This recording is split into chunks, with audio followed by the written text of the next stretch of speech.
If you're watching this live, if you're going to be watching this live, welcome.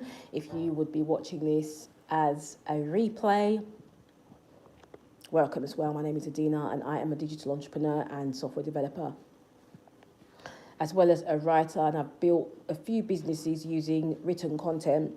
So I know a thing or two about written content and building digital businesses using it. And one of my digital businesses is selling digital products and services. And I've ultimately used written content to do this. And so in this piece, we're talking about why creating digital products feels hard at first. Before we get into it, I will have some links up in the bio. And when this goes up as a replay, I'll have some links in the description as well. My email is also there if you have any questions you want to ask before you grab anything. But let's get into it. I'm doing 30 days of live streams, and today is day 12, I believe. I'm also doing 33 days of digital abundance, and today is day 19 of that challenge, so I'm almost done. So I will wait a second to see if anyone comes into the live, and I'll wait for about 3 or 4 minutes, and once I'm, if anyone comes in, call. If not, then you can watch it on the replay, and you can fast forward it to when I actually start talking about the topic of why creating digital products feels hard at first. But I'll just wait for a bit to get into the actual meat of this whole topic. It's a cool one, actually, because a lot of people start off selling digital products and get really disheartened. That's why I get a lot of emails from people saying, I'm trying to sell digital products, I'm really struggling, what do I have to do? And then I will sort of go through everything with them, and I begin to understand why they're struggling and what they're doing wrong. And not even just what you're doing wrong, but it's actually quite normal for it to feel hard at first, because it feels normal. It feels hard to do anything that is new at first. And as time goes on, you keep doing it, you keep repeating and rinsing and repeating, rinsing and repeating. Eventually things will get easier for you, and it will start to feel like breathing. You don't have to think about breathing, do you? Unless you have a problem with your lungs. But generally, you don't have to think about breathing. You just breathe. It's natural. It doesn't feel forced. Whereas when you first start off doing something, it feels kind of forced because you're new to it. And so you have to keep checking if you're doing it right. You have to keep learning new things, and you almost feel like you are a child learning how to ride a bike with training wheels. Or you might feel like you're learning to walk for the first time, you're learning a new language.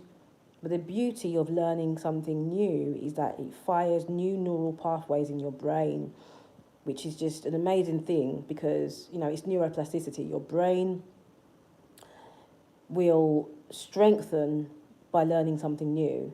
And so that's why I always recommend create as much as you possibly can. Create. There's this lady on TikTok called Ori. That's not her TikTok handle, actually, but her name is Ori. And she is prolific when it comes to TikTok content, and just generally content creation. She's prolific. And she talks about how, while you're on this planet, create as much as possible. Whatever you're doing, music, poetry, dance, creating ebooks, whatever it is, create as much as possible. Anyway, I'm going to get into the meat of it. So here we go. Consumer thinking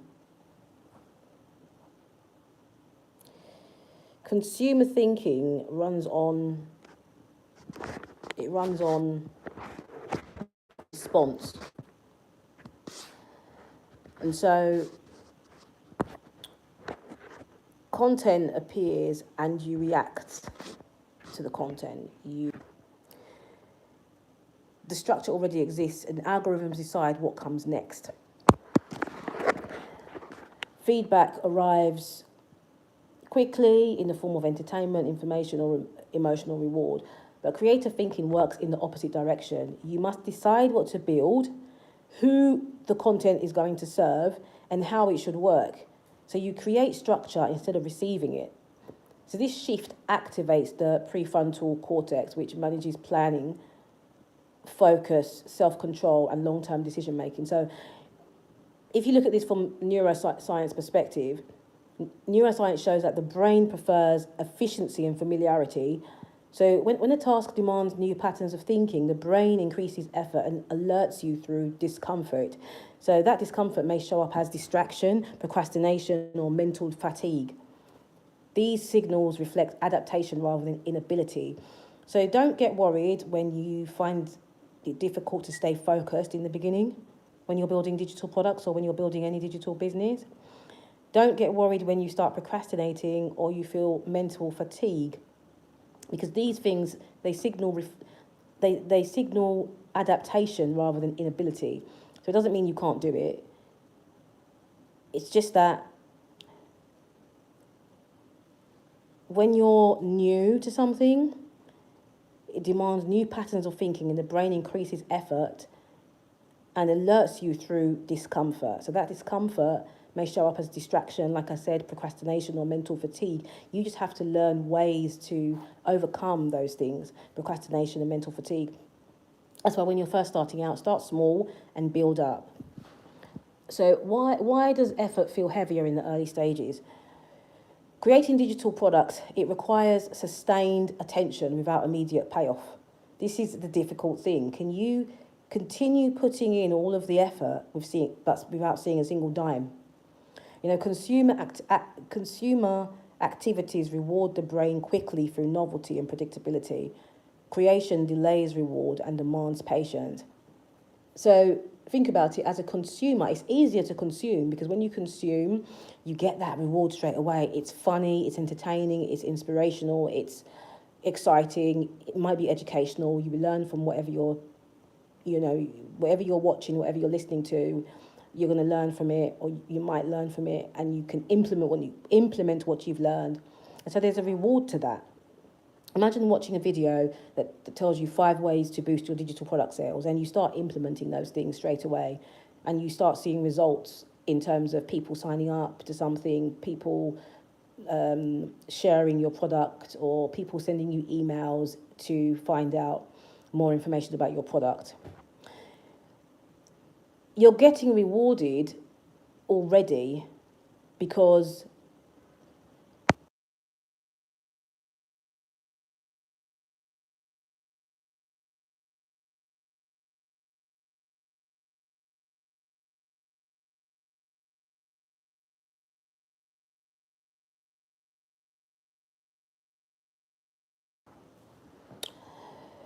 research on motivation and effort shows that delayed rewards require stronger executive function. And so executive function draws heavily on the prefrontal cortex, which tires more quickly than systems involved in habitual behavior. That's the reason why you might find yourself wanting to consume as much as possible in the guise of learning, in the guise of research and all of that. I remember when I was in university and I had to do my dissertation, and I remember just doing so much research and I didn't even want to start writing a word because I enjoyed the process of just absorbing all that information without actually doing anything with it. So, I finished my dissertation early in the end, but I was so obsessed with just going to the library and reading as much as possible. I would pile loads of books into my hand, go and dump them on the table, and I felt some sort of power. It was weird. Like, I felt some sort of power picking up all these books and dumping it down and then opening it and making all these notes. And really and truly, I was pretending to be doing something, really. People would think, oh, she's studying. No, she's really, what she's doing is she's creating notes. And no, I was procrastinating because I could have taken the first part of my research and started creating something from that. And then as time goes on, I keep on adding to it and tweaking it. But the idea is to go in and actually start taking action. To go in and start taking action.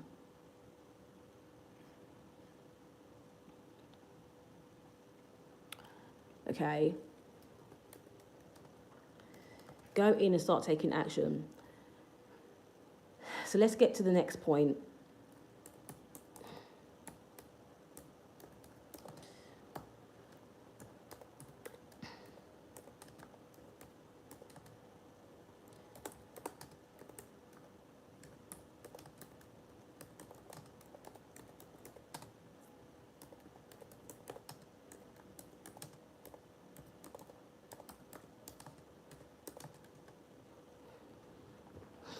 Okay, so now let's get to the next section.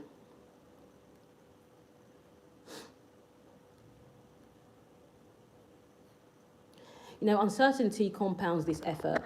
You may not know if the product will work. So how long will it take, or whether the results will meet expectations? Studies on uncertainty show that the brain treats unknown outcomes as potential risks. That is the reason why you might quit in the beginning, because you feel so nervous, you're constantly in fight or flight mode. That's the reason why I say, if you're somebody who's a really anxious person, I wouldn't use digital products as your main income stream. I would most likely recommend getting a job, some kind of job, or some kind of contract work where you're getting a solid monthly income, and then have the digital products as one of your income streams. I'm not going to say a side income, one of your income streams. The reason why I'm not saying a side income is because I think it's important to have at least 4 streams of income. And so I don't really see any of those income streams as being side income. They're just income streams. Because sometimes when you think about something being a side income stream, you sort of say, I don't need to put in any effort because I don't mind only earning $50 a month. If you see it as being one of your jobs, think about having 4 jobs. You have 4 jobs and you put in effort in each one, unless you've got passive income streams. Anyway, this response can raise stress levels and reduce cognitive flexibility. So the combination of effort and uncertainty explains why starting feels more draining than continuing. Let's get to the idea of identity determining how the brain interprets effort. You know, many people try to solve early resistance with motivation strategies. They push harder, schedule longer sessions, or wait for inspiration. But these methods overlook the deeper factor at play, and that is identity drives behavior. So psychology research consistently shows that people repeat behaviors that align with how they see themselves. So when your identity centers on consumption, creation feels foreign. Boom. When identity centers on consumption, creation feels foreign. Think about it. If you're consuming, consistently consuming, when you start to create, it feels too hard, and so you say, I'll do it again tomorrow. You know, I like to consume YouTube videos and TikTok videos. I don't really watch the random weird sort of prank stuff, but I like to watch educational TikTok videos or anything that relates to my field and what I'm actually interested in. But I make a point of creating as much as I possibly can. You know, I would rather post 5 videos in a day over just watching 100 videos. And so if I've posted those 5 videos and I do consume something else, then fine, there's nothing wrong with that. Like right now, I'm doing this live. I'm going to do another one straight away for the same channel. And, you know, because I've got a lot to say, I've got a lot of things that I need to put out there. The brain registers a mismatch and responds with friction. So, like I said, when your identity centers on consumption, your brain is going to feel like, okay, this is foreign, and there's going to be creative friction, and you're not going to want to do the work because you're going to feel like this is too difficult for me. You know, a creator identity develops through action rather than affirmation. So each small act of creation provides evidence that reshapes self-perception. So over time, the brain stops questioning the role and starts expecting the behavior.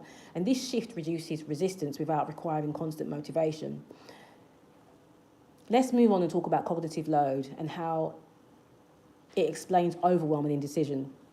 Cognitive load refers to how much information and how many decisions your brain manages at once. Digital product creation often begins with too many open loops. Questions about audience, format, pricing, content depth, and delivery all compete for attention. That's the reason why coaching is very powerful for anyone who's setting up a digital product business. I've got my email in the bio. You can send me an email and I'll give you information about my 90-day accelerator program that I have that will help you to build your digital product business. The 90-day accelerator program is invite only now. I do not advertise this anymore in terms of on certain platforms with a particular page. I only accept people based on what the topic of their digital product is going to be about, and I feel connected to the person. So if they tell me what they are trying to do and I feel connected to it, I will take them on. But if I don't, I'm going to say, sorry, read my Gumroad blueprint. That will help you. High cognitive load taxes working memory and slows decision making. So research shows that decision fatigue reduces persistence and confidence. This explains why early creators feel overwhelmed even when they feel capable. The issue lies in volume of decisions rather than complexity of skill. So reducing cognitive load, it allows the brain to focus on execution instead of evaluation. Let's move on to talking about neuroplasticity and how neuroplasticity makes the hard phase temporary.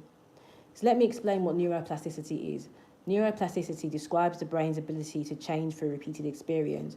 So when you practice a new behavior consistently, neural pathways strengthen and efficiency improves. So in the beginning, your brain builds these pathways through conscious effort. Okay, so the work feels slow and awkward, but with repetition, the same tasks require less attention and less energy. Decision making speeds up and confidence increases.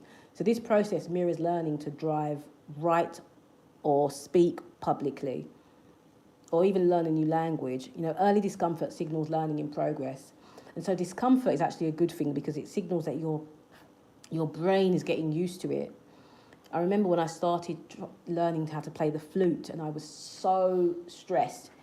The girl next to me seemed to just, she was just, learning everything very quickly and I was struggling.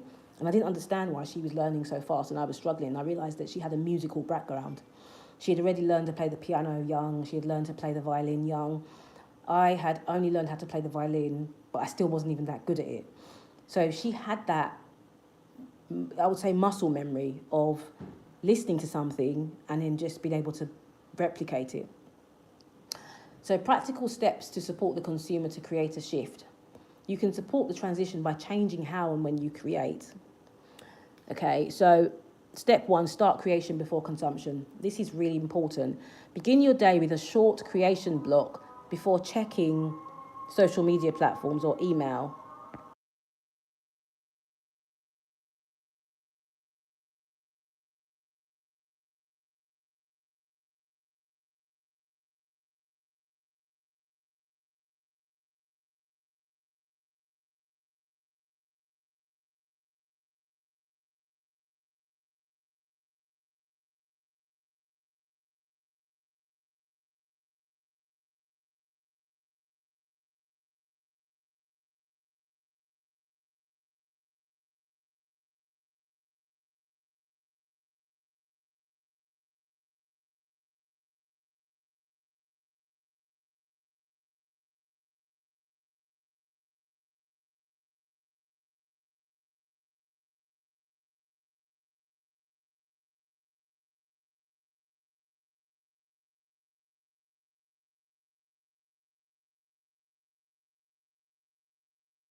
Okay, so what you want to do next is you want to define the smallest possible task. So large goals increase cognitive load. So you want to choose actions that feel concrete and limited. Outline one section, draft one page, or record one short lesson. Don't go too far. Like, for example, I created a really, really detailed course called Content Creation University. It took me a long time to do it, but I did it in short bursts.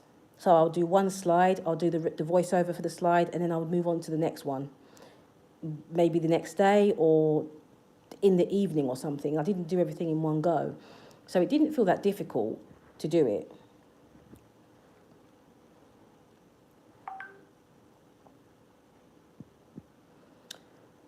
Okay, so step 3 is to use consistent time and place cues. So create at the same time and location each day. Consistent cues help the brain anticipate creative work and reduce resistance. You know, some people do need to move around to different places. I am someone who, depending on where I am, I like to work from home, a coffee shop, you know, it doesn't matter which coffee shop it is, but a coffee shop that I like. So I might have 2 or 3 that I like, and a co-working space. And those are the 3 spaces that I like to work from. And sometimes in a day, I could go to different places.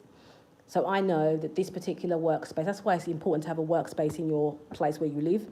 I know that this workspace is my workspace. That's where I'm going to work. My brain knows that this is what I'm going to be doing. It's not a dining table. You know, obviously, if you have no choice, then you have to work from the dining table. But if you do have a choice, I would recommend not working from a dining table and really going all in to build a comfortable, clean, creative space that makes you feel happy, excited to work, that pulls you into work. In fact, you want to feel like you just want to work because the place where you're going to be working from is so cool and so aesthetic and ambient and all of that. So you have your workspace at home, you have a coffee shop that you go to, you have a co-working space or wherever it is. But you want to try and make it consistent. I know a lot of people, when they go into digital business, they're looking for some kind of freedom. And so they think, oh, I don't want it to do it in such a way where each day I'm doing the same thing at the same time because it feels like I have a job. But I tell you what, the best way to build any type of successful business is to feel like you have a job. Because think about it, if you were to have a 9-to-5 job, you're going to wake up every morning like clockwork because you don't have a choice. And you are going to take a shower and you're going to do your routine and you're going to get on the train or the bus or the taxi or whatever it is, and you are going to go to work and do your work and come home. So why don't you put the same effort into building a business? Why don't you have structure building your business? Anyway, step 4 is to track effort rather than outcomes. So early success depends on consistency, not performance metrics. So track days you showed up instead of sales or engagement. This one is really powerful because that's the reason why I say do 30-day challenges. Because when you do a 30-day challenge, you're going to post every day for 30 days. And what you're going to track is the fact that you actually did it in the first place. You might not see lots of results in terms of engagement and sales and every other thing, but you're going to feel proud of yourself that you did that. And you're going to go back and you're going to see which ones did the best, and you're going to start doubling down on those. You might not have got 1,000 views or anything like that, but you might have got 20 views on one with a little bit more engagement. You might have got 25 views on another. You might have got 0 views on other ones. And so it's important to use those times where you're creating, where you're not seeing much traction, as data to help you along the way. The next thing is to expect discomfort as part of learning. View resistance as a sign of neural adaptation. This perspective lowers stress and keeps attention on process. I'm going to give you an example of the shift in action. Consider someone moving from watching productivity videos to creating a planning template. Consumption feels easy because the structure exists, and creation feels heavier because it requires choices, responsibility, and uncertainty. So after several weeks of consistent work, decisions come faster. The creator knows what to include and what to remove. The same tasks feel lighter because the brain has adapted. So digital product creation follows the pattern across formats. You know, why consistency changes the experience. Let's talk about that. As behaviours repeat, the prefrontal cortex expands, less energy managing them. So psychologists refer to this process as skill automation. And automated behaviors require less conscious effort and feel more natural. So this explains why experienced creators describe their work as fluid rather than draining. Their brains no longer treat creation as novel or as a brand new experience, and consistency builds this state faster than intensity. So short, regular sessions outperform sporadic bursts of effort. Let's talk about some of the key takeaways from this. Creating digital products feels hard at first because it requires a mental shift from reaction to generation. Your brain moves from familiarity to experimentation, from external structure to self-direction, and from immediate reward to delayed payoff. So this discomfort reflects neuroscience and identity change rather than lack of ability. So by reducing cognitive load, reinforcing a creator identity, and practicing consistently, you allow neuroplasticity to work in your favor. So with time, creator thinking becomes familiar and effort decreases, confidence increases, and that shift marks the point where digital product creation becomes sustainable and deeply satisfying. I really hope this helped you and helped you understand why it feels hard to create in the beginning. But as time goes on, you will start to feel better about creating. So don't judge yourself based on the evidence that you see in front of you. Oh, I'm not getting a lot of views, I don't have a lot of people talking to me and all that kind of stuff. Those are all vanity metrics that you need to just ignore at the beginning. You need to focus on creating the content. You need to focus on creating. Focus on the creation and the publishing, the distribution.